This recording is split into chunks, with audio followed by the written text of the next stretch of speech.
And it was very difficult for you to realize that the light was there the whole time.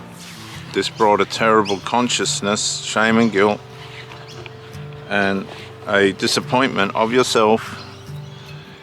You're embarrassed with yourself to such an extent that you needed counseling.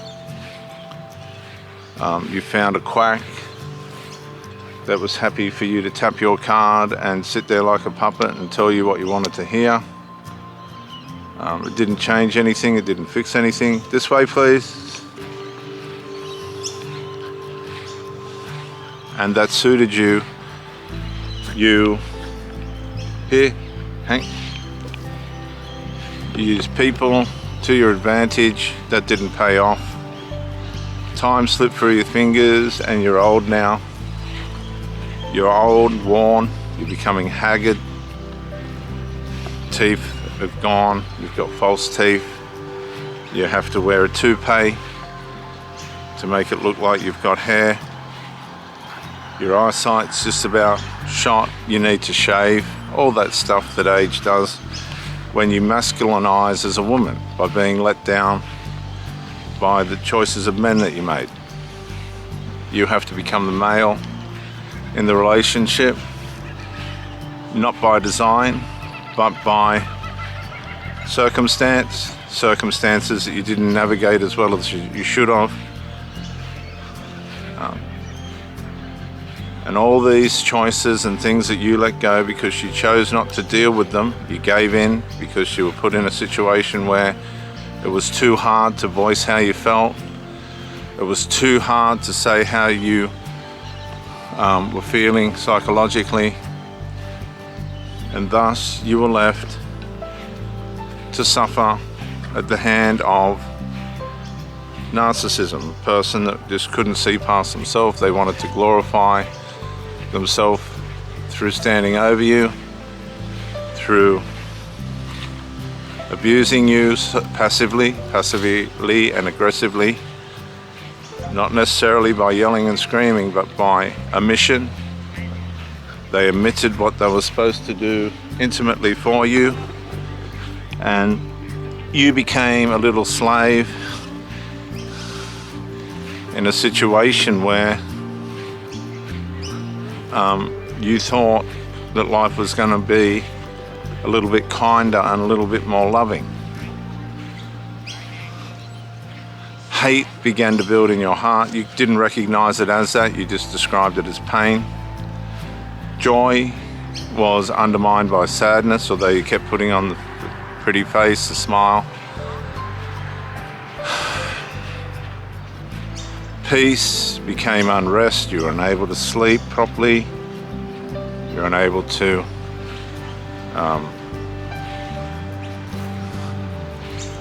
have that element of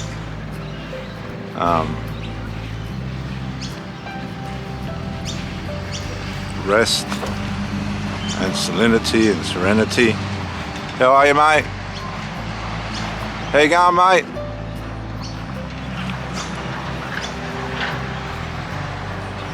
Keeping out of mischief? Keeping out of mischief? He nearly got killed yesterday, that little black dog. That's my daughter's dog. She's a detective here at Hornsby. I let him out. I go down there every morning and do my videos, and there was a guy there. It wasn't his fault. Drug addict bloke with this great big bits of everything that you wouldn't want. Big thing. And I've let the dog out. I should have. And he's gone, no, no, no. And this thing turned around. I'm not kidding you. It was a monster of a dog. Only that this thing was so quick, like a rabbit, it just got a graze on its leg. But if it had got it, it would have killed it. How do they have people have dogs like that around the place? You know?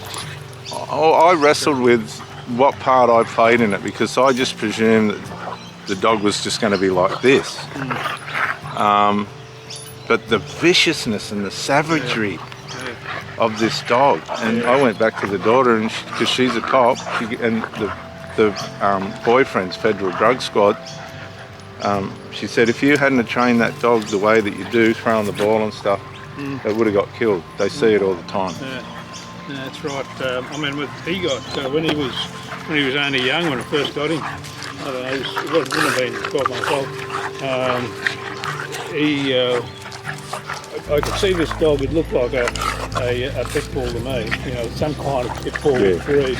I kept away from him, but the owner came over and he started patting mine and said, "Oh, what a lovely dog." So next moment the bloody pit bull gets him and gets him around the neck, and he wouldn't let him go. Nah, He's just shaking him. That's the problem. And the poor Louis just he's just screaming and crying out and that. And in the end, Isn't it horrible? And the bloody guy, he was trying to get the thing off, he couldn't get him off. So he pulled away in the end, but there was still a bit of blood on that. But some of them are just mongrels. But you know what? They psychologically program them of a night to be vicious. This dog was not ever going to be a dog that you could have in a public area. Idiot, because sooner or later something's going to happen, whether it's to a dog or a person, kid or whatever, and then you're in deep shit. Well, I couldn't believe it because this guy's just standing there going, no, and the tone of his voice and the way in which he was doing it was just egging the dog on. Only he's a rabbit, it saved him, and I thought, geez. But, I don't presume anymore. But he's a little bit of an intruder too because he's still a pup.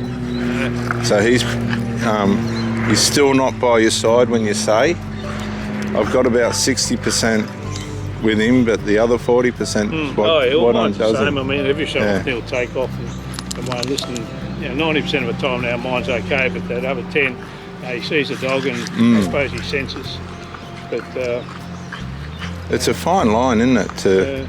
Because some people look at you when you're throwing the stick for the dog as if you're breaking the law. No. But again, another time where I was in the wrong with him, there was a lady at Adcock Park walking a dog that had had a broken leg, and he went running over. Yeah, that was my fault. Oh yeah, but I mean, dogs are gonna. Okay, you shouldn't have let him go on that, but I mean, everybody likes to do the right thing by their dogs every so often and just let them off the bloody lead and that.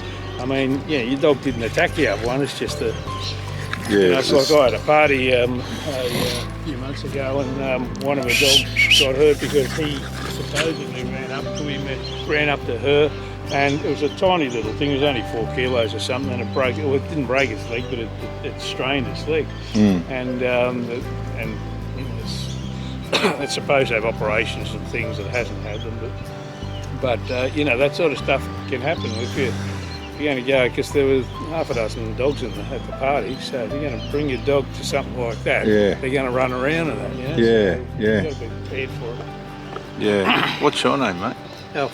Alf Jace. I'll see you about. Yeah. I'll stay on the move. Got me thing here, but he's Boston, isn't he?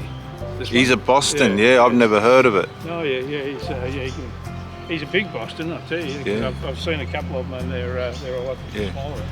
You should have seen him save himself. It was so funny, but it was so close. And the trauma, like me and the girlfriend, she'd had it for the day. Good on you, Al. You feel helpless. Yeah. Anyway. Good seeing you. I'll see you around.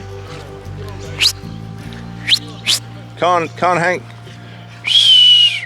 Good boy. Let's go. Get over here. Come on. Luke, get in. Luke. So you find yourself in situations where you do play, you have relationships like these dogs, and it starts off fun and ends up in a fight, and you wish it didn't happen, but that's human nature.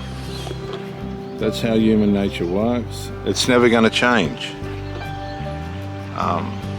The viciousness of humanity in intimate relationships has been with us since the dawn of time. Let's go, please. See you, Al. It's never going to change. It's something that we have to train ourselves in and be aware of. It's no point judging people, but understand the circumstances that you can get yourself in, what they will do to you, how they can affect you, and the harm and the trauma that will happen to you. And learn to walk away fast.